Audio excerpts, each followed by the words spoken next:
Kami dengan segala kerendahan hati membuka hati kami untuk Engkau. Mari ya Tuhan, tanpa Roh Kudus yang menolong, menopang kami, yang menjamah kami tidak sanggup menghadapi terjalnya kehidupan ini. Kami sungguh membutuhkan Engkau, Allah Roh Kudus, pagi ini dan seterusnya. Mari Allah Roh Kudus, kiranya Engkau yang menjamah kami, setiap pribadi lepas pribadi. Mari Roh Kudus, Engkau yang menghibur, menguatkan, meneguhkan kami. Ajari kami banyak hal tentang hati Bapa kepada kami. Ajari kami banyak hal tentang kebenaran firman-Mu, apa yang harus kami kerjakan. Engkau yang sanggup menolong kami. Saatnya kami mendengarkan firman Allah. Layakkan kami semua Tuhan. Kuduskan hamba-Mu, layakkan hamba-Mu terlebih.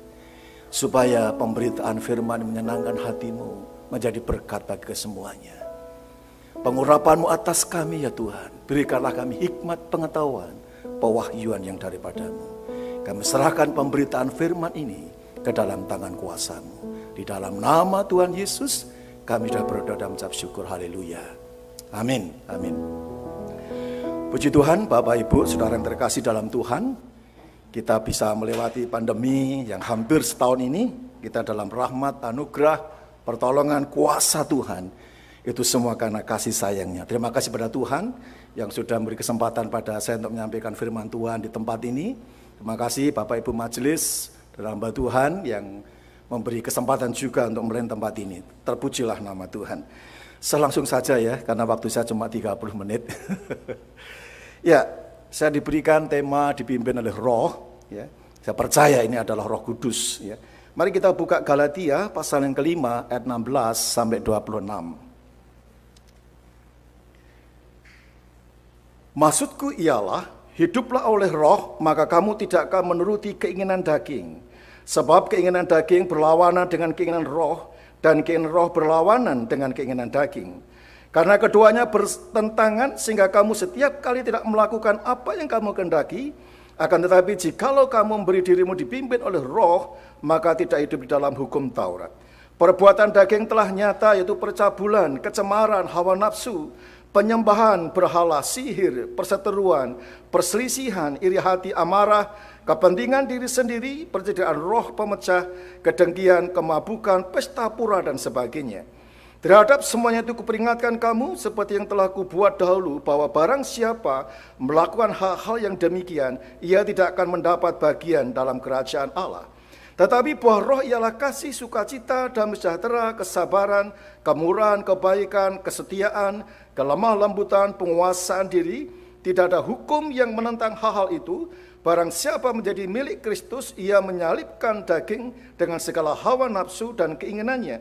Jikalau kita hidup oleh Roh, baiklah kita hidup juga dipimpin oleh Roh. Dan janganlah kita gila hormat, janganlah kita saling menantang dan saling mendengki.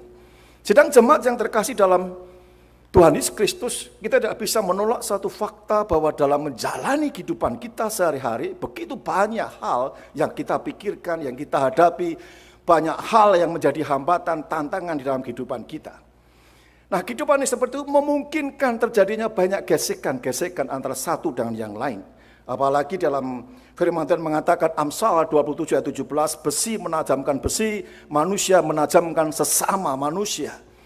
Nah, hal-hal yang seperti itu tidak bisa kita hindari. Di dalam rumah tangga saja, antara papa, mama, anak, ya, kalau ada mertua di situ, bisa terjadi kesalahpahaman, bisa terjadi salah mengerti, bisa terjadi salah perbedaan pendapat satu dengan yang lain. Gesekan-gesekan itu kalau tidak bisa diatasi dengan baik, bisa menimbulkan hal-hal yang tidak baik. Itu di rumah, belum juga di tempat pekerjaan antara atasan, pimpinan, dan anak buah. Di gereja sama. Di antara para pelayan mungkin, di antara satu anggota jemaat. Bisa terjadi kemungkinan gesekan-gesekan yang terjadi. Gesekan itu bisa menimbulkan kepahitan, kedengkian, kebencian, atau mungkin dikhianati, dirugikan, dibohongi, dan lain sebagainya. Nah, kehidupan yang seperti itu mau tidak mau kita harus dipimpin Roh Kudus. Ya. Kalau tidak, kita akan tidak mungkin atau mungkin sulit sekali untuk mengatasi hal-hal yang seperti itu. Maka tepat tema ini supaya kita dipimpin oleh Roh Kudus di dalam setiap kehidupan kita masing-masing. Satu contoh aja lah. Kalau umpamanya buat kopi di rumah, samanya minum kopi, kopi kok pahit. Memangnya gajinya nggak cukup? Ya, mungkin begitu. Dikasih manis, kopi kok manis men. Memang gini kuna gula manis aku ini. Dan cepat mati mungkin. Ya bisa aja kan. Belum nanti kalau masaknya asin sidik. Ya. Belum nanti ada orang yang menjengkelkan. Itu bisa merespon hal-hal yang tidak baik dalam kehidupan kita. Makanya perlu kita melakukan itu. Pimpin Roh Kudus. Apalagi di masa-masa pandemi ini. Orang butuh duit. Duit itu penting dalam hidup kita. Tapi kalau yang mencintai duit itu yang salah. Orang yang sungguh-sungguh mencintai duit itu doyan dosa biasanya. Saya beritahu itu. Orang yang mencintai uang, mencintai duit, biasanya dia doyan untuk berbuat dosa. Karena 1 Timotius pasal yang ke-6 ayat 10 mengatakan apa? Akar dari segala kejahatan adalah cinta uang. Kalau orang mencintai uang, dia akan menghalalkan segala cara. Kalau orang mencintai uang, setiap hari dia akan mikir uang dalam hidupnya. Akan memperkaya sedemikian rupa. Orang yang mencintai uang, dia bisa menyalahgunakan kekuasaan keuangan untuk membuat menderita orang lain, untuk menjatuhkan orang lain, untuk mengucilkan orang lain, untuk menghina orang lain. Nah, pentingnya kita dipimpin oleh Roh Kudus dalam setiap kehidupan kita masing-masing. Menghadapi kenyataan-kenyataan seperti itu, mau tidak mau kita dipimpin Roh Kudus. Nah, Bapak Ibu Saudara, sebenarnya yang memimpin hidup kita ini ada 3 kekuasaan. 1 Roh Kudus, 2 diri kita, yang ketiga adalah iblis atau setan. Kita mau jadi apa dan seperti apa, tergantung siapa yang pimpin kita. Apa kita membuka hati seperti pujian, supaya Roh Kudus yang memimpin kita, atau diri kita sendiri yang memimpin kita, atau setan iblis diberi kesempatan untuk memimpin kita. Kalau Roh Kudus yang memimpin kita, maka dia tidak pernah kompromi dengan dosa. Tidak pernah kompromi dengan kejahatan. Karena Roh Kudus akan membawa kita untuk hidup mengerti hati Bapa tadi. Untuk hidup sesuai dengan firman. Tapi kalau kita tidak mau dipimpin Roh Kudus, kita memimpin diri kita, maka kita bisa kompromi dengan dosa. Kita bisa kompromi dengan kejahatan. Apalagi diri kita plus setan. Wah, itu tambah akan melakukan hal-hal yang mengerikan dalam kehidupan kita masing-masing. Sebab itu saya katakan perlu kita ini dipimpin oleh Roh Kudus. Nah, tadi sudah dibacakan oleh Pak Andi, Yohanes 14 ayat 26. Kenapa kita harus dipimpin Roh Kudus? Karena Roh Kudus akan mengajari segala sesuatu dalam hidup kita. Itu poin yang pertama. Kenapa kita harus dipimpin Roh Kudus? Karena Roh Kudus akan mengajari banyak segala hal dalam kehidupan kita. Itu keuntungan kita di Roh Kudus. Ketika Roh Kudus kita persilahkan, mari Roh Kudus engkau yang bimbing aku, engkau yang pimpin aku, engkau yang sertai aku. Tentu kita harus menyerahkan hidup kita kepada dirinya. Maka Roh Kudus akan banyak hal mengajari dari hal yang tidak bisa kita lakukan. Dia bisa mengajari dalam setiap kehidupan kita masing-masing. Nah, sidang jemaat yang terkasih, lalu bagaimana cara Roh Kudus mengajari kita? Bagaimana Roh Kudus akan memberitahu kita banyak hal dalam hidup kita yang akan menuntun pada kemuliaan, yang akan menuntun kita kepada berkat, yang menuntun kita kepada kesetiaan, ketaatan kita kepada Allah, yang menuntun kita untuk bisa mengatasi segala masalah, segala problem kehidupan kita masing-masing. Allah Roh Kudus akan menuntun kita pertama melalui firman. Melalui firman. Jadi Roh Kudus akan memberitahu kita sejauh mana pendalaman kita akan firman. Kalau kita tidak pernah baca firman, tidak pernah merenungkan firman, tidak pernah menggeluti firman, Roh Kudus susah untuk mengajari kita. Susah dia. Roh Kudus akan lebih leluasa kalau setiap anak-anaknya pendalaman firman-Nya begitu luas, begitu dalam. Jadi setiap hari kalau sidang jemaatnya, anak-anak Tuhan membaca firman Tuhan, terus-menerus merenungkan dan melakukan, itu memudahkan Roh Kudus. Akan memberikan solusi-solusi dalam kehidupan kita. Saya tegaskan sekali lagi, kalau kita dangkal pengetahuan kita akan kebenaran firman Tuhan, Roh Kudus susah memberitahu kita. Satu contoh, Kalau kita lihat di Matius pasal 4 ayat 1 sampai 13. Ketika Tuhan Yesus sudah dibaptis, kemudian dipimpin Roh Kudus untuk masuk ke padang gurun dan berpuasa 40 hari 40 malam. Setelah selesai berpuasa, kemudian setan menggodanya. Setan juga tahu firman, dia menguasai firman.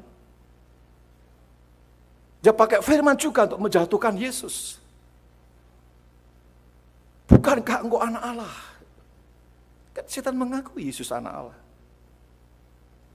Ubahlah batu ini menjadi roti, karena aku tahu engkau lapar dan aku tahu engkau sanggup, engkau bisa mengubahnya, karena engkau anak Allah. Tapi jawabnya Yesus bagaimana? Manusia hidup bukan karena dari roti saja, tapi dari firman. Itu kebenaran firman di PL, di perjanjian lama. Tuhan Yesus ketika umur 12 tahun, sudah menguasai begitu luar biasa firman Tuhan. Ketika dia ada ibadah di Yerusalem, di gereja, dia bertukar pendapat dengan ahli-ahli Taurat dan mereka kagum. Ini firman yang luar biasa pengetahuannya. Jadi sudah ada firman di dalam hidupnya. Ketika setan menggodai dia, mencoba untuk berbuat dosa, untuk berbuat jahat, untuk kompromi melakukan hal yang tidak benar, Yesus mengatasinya dengan firman Roh Kudus yang beritahu. Ketika dibawa ke bait Allah, aku tahu setan juga berkata tentang firman Tuhan. Kalau engkau akan menjatuhkan dirimu nanti, ada malaikat-malaikat yang akan menopang engkau, sehingga engkau tidak jatuh. Setan tahu firman ini. Roh Kudus juga saya percaya memberitahu sama Yesus, jangan engkau mencobai Tuhan Allahmu. Karena ada juga firman seperti itu. Dibawa lagi ke tempat gunung yang tinggi. Kalau engkau menyembah aku berikan semuanya itu. Banyak juga orang tertarik ketika menghadapi kesusahan keuangan, ada yang menawarkan, oh ke dukun sini, ke tempat ini, cari pesugihan ini, jalan pintas. Kalau kita orang Kristen tidak banyak tahu firman, akan kejebak di situ. Berapa hari lalu saya konseling dengan anak-anak Tuhan yang bukan anggota gereja kami. Rumah tangga mereka hampir geger, ya gara-gara itu. Gara-gara keuangan, cari sana, cari pesugihan, dan semacam-macam. Ya. Tapi Tuhan berkata, hei setan, nyala engkau harus menyembah Tuhan Allahmu, firman. Jadi Roh Kudus akan mengajari kita, apapun masalah kehidupan kita, problem kita, dia akan pakai firman Tuhan. Dia ingatkan firman Tuhan kepada kita. Maka pentingnya kita merenungkan firman, membaca firman dalam hidup kita. Di tempat kami wajibkan setiap hari 2 pasal membaca kita. Kemudian dilaporkan di grup. Kami menyadari pentingnya kebenaran firman Tuhan itu dalam hidup kita. Lalu yang kedua, Roh Kudus juga bisa memberikan hikmat kepada kita di dalam menghadapi masalah. Di Kisah Rasul pasal 5 ayat 1 sampai 5, ketika Petrus melihat persembahan Ananias, dia diberitahu hikmat. Mereka menipu, berbohong. Tanah yang dijual tidak sekian. Petrus mengetahuinya. Akhirnya mereka ketika membohongi Roh Kudus dalam hati Petrus, mereka mengalami hal yang tidak baik. Tuhan bisa akan berikan hikmat. Saya berikan satu contoh begini. Ada seorang petani, dia punya jam tangan yang sangat berharga. Itu pemberian orang tuanya. Dia pelihara sedemikian rupa. Satu saat ketika dia membersihkan kandang kudanya, dengan sibuk sekali, setelah selesai semuanya, dia terkejut jam tangannya tidak ada. Dia cari jam tangannya. Tapi begitu dicari, tidak ada. Tidak ditemukan jam tangannya. Kemudian cerita banyak orang, kemudian orang banyak, oke lah kami bantu. Karena diiming-iming hadiah. Sampai bisa menemukan jam tangannya. Semua rame, banyak orang sibuk di kandang kuda itu. Cari jam tangannya. Tapi akhirnya mereka menyerah. Tidak menemukan jam tangan. Kemudian suatu saat ada anak kecil. Pak, saya mau bantu Bapak untuk mencarikan jam tangan Bapak. Ya orang tuanya tertawa yang punya jam itu. Orang lain udah banyak cari, tidak ketemu. Masa kamu anak kecil mau mencari jam saya, bagaimana itu? Dia beri kesempatan saya. Anak kecil tadi kemudian diam, dia duduk, dia termenung, dia konsentrasi, dia tidak bergerak kemana-mana, dia cuma duduk, termenung, konsentrasi. dia sedang mau mendengarkan detak jarum jam itu. Kalau dia bisa mendengarkan detak jarum jam itu, berarti dia bisa menemukan jam itu. Betul. Tidak berapa lama kemudian dia bermeditasi di situ, berdiam diri, lalu dia mulai mendengar detak jarum jam itu, dan dia tahu posisi jarum jam itu. Nah, Bapak Ibu, seringkali banyak anak Tuhan ketika ada masalah, sibuk sakarape dhewe. Sibuk mencari segala sesuatu cara untuk menyelesaikan masalah. Mungkin minta pertolongan sana sini, berbagai macam cara ditempuh, tapi lupa untuk duduk manis, berdiam diri, menantikan Roh Kudus memberikan hikmat, memberikan petunjuk, memberikan arahan. Nah, ketika kita sedang sibuk banyak hal dalam mengatasi masalah, seringkali kita tidak bisa mendengar apa yang dikatakan Roh Kudus. Seringkali kita tidak bisa mendengar hikmat yang diberikan Roh Kudus. Karena kita sudah pakai hikmat kita. Oh, ini caranya begini, caranya begitu, caranya begitu. Berbagai banyak cara hal ditempuh. Tapi seringkali gagal. Tapi lihat anak tadi. Dia duduk diam. Tidak memikirkan apapun caranya. Karena dia tahu yang hilang adalah jam. Dia duduk. Dia konsentrasi. Mendengarkan detak jarum jam. Ketika dia mendengar detak jarum jam, dia menemukannya dalam hidup kita. Allah Roh Kudus juga bisa memberikan jalan keluar kita melalui suaranya langsung. Kalau kita lihat di Kisah Rasul pasal 13 ayat 2. Ketika mereka berkumpul, Roh Kudus berkata kepada mereka, khususkan Saulus dan Barnabas untuk utus keperluanku. Roh Kudus bisa berkata seperti itu, tapi jarang kalau saya lihat sekarang ini. Tapi tidak menutup kemungkinan bisa dia ngomong secara langsung kepada kita. Semuanya tergantung bagaimana kita cinta firman Tuhan. Semua tergantung pendalaman kita akan firman Tuhan. Hubungan kita dengan Roh Kudus, adakah keintiman di situ? Itu akan menentukan. Kalau kita intim dengan Roh Kudus, itu akan lebih peka apa yang dikatakan Roh Kudus dalam hidup kita. Satu contoh lah. Kalau suami istri sudah lama bergaul, erat, intim satu dengan yang lainnya. Kadang-kadang mereka tahu bahasa isyarat. Ketika ada suami, ada tamu gitu, dia bilang, oh istrinya tahu. Oh, suamiku minta supaya minum dikeluarkan. Ya, ketika minum dikeluarkan, suaminya berkata, oh istrinya tahu. Oh, jangan minum tok, harus ada snacknya. Oh, dia ambil snack itu. Itu kalau terjadi kepekaan keintiman itu akan peka seperti itu dengan Roh Kudus. Sebab itu, jalin hubungan dengan Roh Kudus. Roh Kudus bisa memberikan hikmat yang luar biasa kepada kita. Nah, kalau kita diberi Roh Kudus, kalau Roh Kudus memberitahu kepada kita, jangan pernah kita mencurigai Roh Kudus. Roh Kudus tidak akan pernah membimbing kita untuk melakukan hal yang jahat, hal yang dosa. Dan jangan pernah menunda Roh Kudus ketika memberitahu kepada kita. Tinggal 15. Saya sebut aja. Ini penting kesaksiannya, ada relasinya. Satu saat ketika saya sedang besuk sama satu jemaat, sakit dua-duanya. Selesai kan, Tuhan kasih nasihat firman, saya doakan, jebret, sudah, Pak, Tuhan tolong, Tuhan berkati. Terus jemaat itu berkata, Pak, berapa hari ini saya enggak makan. Saya berkata, jangan takut, Tuhan sediakan. Pendeta. Begitu saya pulang, Roh Kudus ngomong sama saya, dompetmu yang ada uangnya, kasihkan semuanya pada itu. Oh, gak enak, udah. Perintah seperti itu kan gak enak. Padahal itu uang untuk 1 minggu hidup. Saya bergumul, Tuhan salah sih enggak sih? Biasa kan mencurigai gitu ya. Mestinya cocok kalau si A duitnya akeh itu. Pas, saya enggak cocok itu perintah itu. Tapi akhirnya saya menurut Roh Kudus, baik saya kembali. Roh Kudus ngomong, wong cuma mendoakan tuh akeh tunggali. Gitu. Banyak seperti itu. Sudahlah, kasihkan. Saya kemudian tidak berurusan, iso makan, tapi saya tidak mikir lagi. Tapi Tuhan luar biasa. Tuhan itu tidak pernah berhutang. Sorenya Tuhan ganti luar biasa, berkati kami. Yang kedua, saya menyesal ini. Saya pernah melayani satu jemaat yang lain, bukan dari gereja kami. Saya sedang menghadapi satu problem kesakitan dan sebagainya. Saya tahu bahwa tidak seberapa lama. Ya. Saya layani. Hari-hari terakhir saya sibuk. Ada bisikan dari hati saya, besuk dia.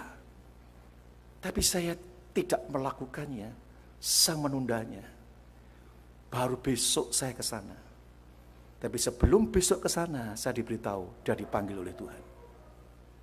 Saya menangis, saya menyesal, saya bertobat, ampuni saya.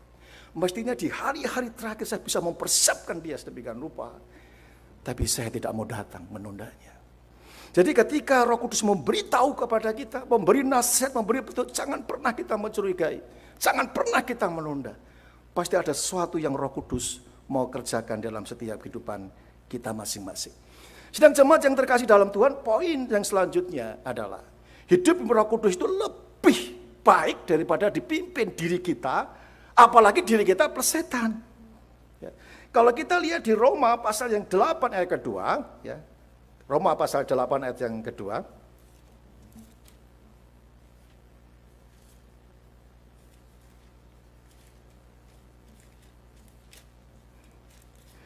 Roma pasal 8 kedua, roh yang memberikan hidup telah memerdekakan kamu dalam Kristus dan hukuman dosa dan hukum maut.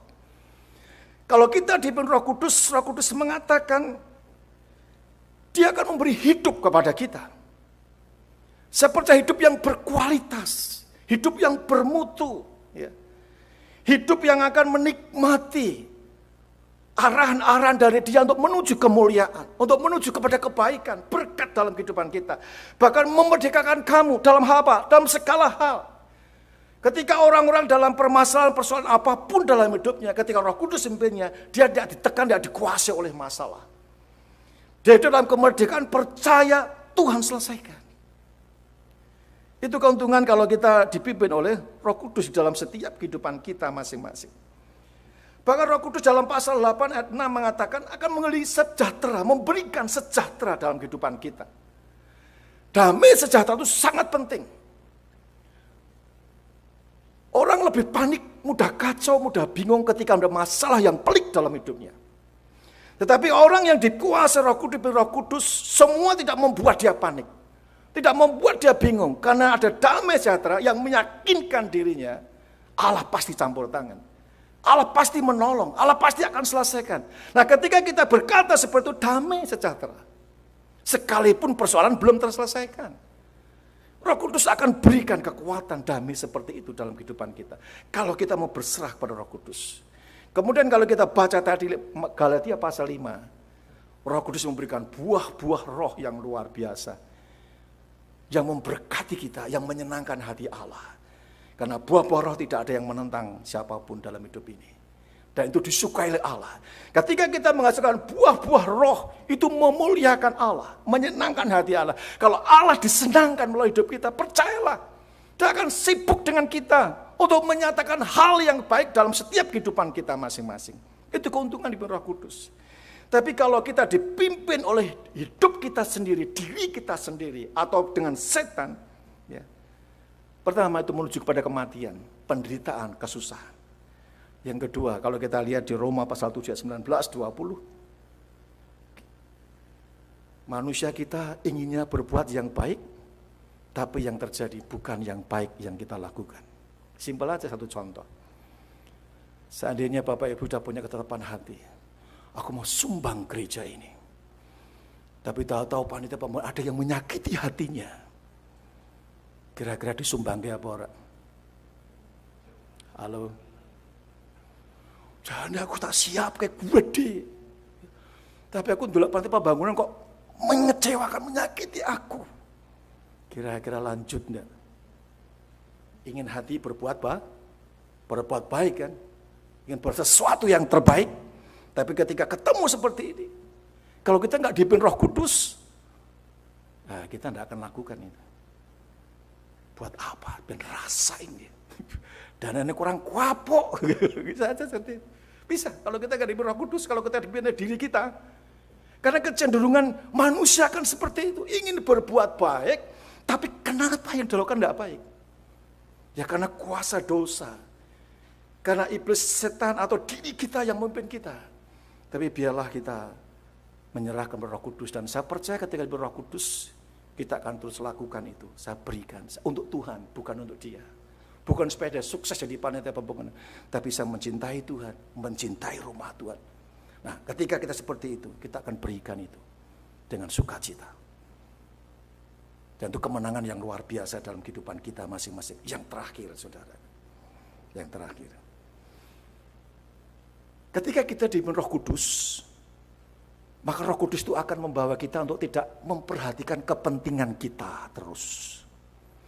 Justru orang yang dipimpin Roh Kudus itu akan dipimpin Roh Kudus untuk memperhatikan orang lain. Untuk memperhatikan hal yang lain, bukan untuk dirinya sendiri. Itu kalau dipimpin Roh Kudus akan sering seperti itu. Tidak terus memikirkan diri sendiri. Tapi justru akan dibawa Roh Kudus untuk memperhatikan keselamatan orang lain, kepentingan orang lain. Dalam Kisah Rasul pasal 4, 29-31, ketika umat Tuhan, jemaat Tuhan waktu itu ditekan, dianiaya, diintimidasi, diancam, mau dibunuh, dianiaya, dimasukkan penjara. Tapi mereka berdoa bukan berkata begini, Tuhan lindungi kami, selamatkan kami, Tuhan penuh Tuhan saya, sembunyikan kami, supaya gak ketahuan dan sebagainya. Enggak, mereka tidak berdoa seperti itu. Mereka tidak berdoa untuk keselamatan diri mereka, untuk keuntungan diri mereka. Enggak, mereka malah berdoa, Tuhan berikan kekuatan pada kami. Berikan keberanian bagi kami untuk menyelamatkan mereka, untuk menolong mereka. Berikan untuk memberitakan Injil kepada mereka. Seringkali Roh Kudus akan pimpin kita seperti itu. Dan jangan takut. Lupa kalau kita nanti memikirkan kepentingan orang lain, dia memikirkan kepentingan kita, lalu siapa yang perhatikan kebutuhan kita? Siapa yang perhatikan kepentingan kita? Siapa yang perhatikan urusan kita, usaha kita, bisnis kita? Pelayanan kita? Allah sendiri akan perhatikan. Allah sendiri akan sibuk untuk memperhatikan semua kebutuhan kepentingan kita. Kalau Allah yang sibuk mengambil alih memperhatikan kita, itu luar biasa. Satu tutup dengan satu kesaksian. Ada satu anak Tuhan, keluarga muda. Dia menikah selama 6 tahun, tidak hamil, saudara. Belum dikaruniai oleh anak. Selama dalam pernikahan dia belum dikaruniai, dia sudah mencoba maksimal mungkin. Bagaimana diberikan keturunan dalam hidupnya. Dia ada usaha ke sana, usaha ke sini. Berapa dia lakukan supaya dia bisa punya keturunan, bisa hamil. Tentu dengan suaminya itu. Tapi selama 6 tahun itu tidak ada hasilnya sama sekali. Dia buang-buang banyak hal. Kemudian dia mendapatkan hikmat seperti ini. Tidak usah kamu doa lagi untuk punya anak. Untuk kehamilanmu. Doakan orang-orang yang lebih tua daripadamu, yang sekarang belum punya anak. Ketika dia diberikan hikmat seperti itu, dia sudah mulai tidak berdoa lagi, tidak pernah minta anak lagi, tidak pernah minta hamil lagi. Tapi dia mulai mendoakan teman-temannya yang lebih tua daripadanya, yang belum dipercayai oleh seorang anak. Dia mulai gumuli teman-temannya, dia mulai doakan teman-temannya. Kira Tuhan tolong mereka, tolong mereka. Saya dengar kabar, orangnya kerja di Karawang, tahun ke-7 Tuhan buka kandungannya. Dia hamil sekarang. Luar biasa. Ketika dia mulai dibimbing untuk memperhatikan orang lain, dirinya diperhatikan oleh Allah. Dirinya diistimewakan oleh Allah. Itu dalam hal segala hal dalam kehidupan ini. Pernah saya mendengar satu kesaksian? Saya tutup ini, kesaksian terakhir. Ada seorang yang penyakit ambeien. Sakitnya bukan. Siapa yang pernah sakit ambeien? Sampai darahnya keluar. Saya juga pernah mengalami. Lalu dia diminta tolong sama dua temannya. Mbak, aku tolong doake, ambeien loro kumat. Coba bayangkan, dia sendiri kumat, sakit ambeien, disuruh mendoakan ambeien temannya. Orang lah podo-podo, enggak gitu dia. Senasib sepenanggungan kita gitu. Dia tidak seperti itu. Oke lah. Tidak hiraukan ambeien, dia datang ke rumahnya, temannya didoakan supaya sembuh ambeiennya. Tapi anehnya, yang sembuh duluan adalah dirinya, bukan temannya. Itu luar biasa. Artinya ketika kita mencoba memperhatikan kepentingan orang lain, Roh Kudus biasa akan pimpin seperti itu. Kita enggak curiga, kita tidak menunda, kita lakukan, maka akan menjadi berkat. Tuhan sendiri akan memikirkan segala kebutuhan kita. Sebab itu relakan diri kita dipimpin Roh Kudus dalam hidup ini. Banyak sekali manfaatnya, keuntungan dalam kehidupan kita sehari-hari. Mari kita berdoa. Bapa yang baik yang kami sembah di dalam nama Tuhan Yesus Kristus, hamba-Mu selesai menyampaikan firman Allah. Yang Roh Kudus yang terus memberikan hikmat, membimbing lebih dalam lagi. Supaya kami semuanya Tuhan mengerti rencanamu, mengerti Tuhan kehendak, mengerti apa yang harus kami kerjakan. Kami membuka hati Allah Roh Kudus, kami membuka diri kami, supaya Engkau yang membimbing kami, memimpin kami. Kami mau menyediakan waktu kami untuk bersekutu dengan Engkau, supaya kami lebih intim denganmu ya Bapa. Kami juga mau bersekutu dengan firman Allah, karena kami tahu Engkau bisa memberitahu kami melalui kebenaran firman-Mu di dalam menghadapi segala sesuatunya Tuhan. Ketika Engkau membimbing kami, jauhkan kami untuk mencurigai-Mu, jauhkan kami untuk menundanya Bapa, tapi kami segera melakukannya. Dan ketika Engkau membawa kami untuk perhatikan kepentingan orang lain dan bukan kepentingan kami, ajari kami untuk taat dan setia. Karena kami tahu Tuhan, ketika kami memperhatikan kepentingan orang-orang lain, Tuhan sendiri yang sibuk memperhatikan kebutuhan kami, kepentingan kami, kebaikan untuk kami. Terima kasih Bapak, diberkatilah gerejamu tempat ini ya Tuhan. Kiranya kasih karunia semakin Kau tambah-tambahkan. Tuhan, semakin hari lawatanmu semakin nyata, hadiratmu semakin dicurahkan di tempat ini ya Tuhan, sehingga mereka boleh menikmati berkat-berkat rohani jasmani materi yang luar biasa di dalam pengiringannya akan Engkau ya Tuhan. Terima kasih kami diberkati ibadah ini, puji-pujian Tuhan yang memberkati kami. Kami mengucap syukur Engkau luar biasa Tuhan. Terima kasih, biar ini membuat antusias kami untuk semakin setia padamu, semakin setia beribadah kepadamu. Di dalam nama Tuhan Yesus kami sudah berdoa dan mengucap syukur. Haleluya.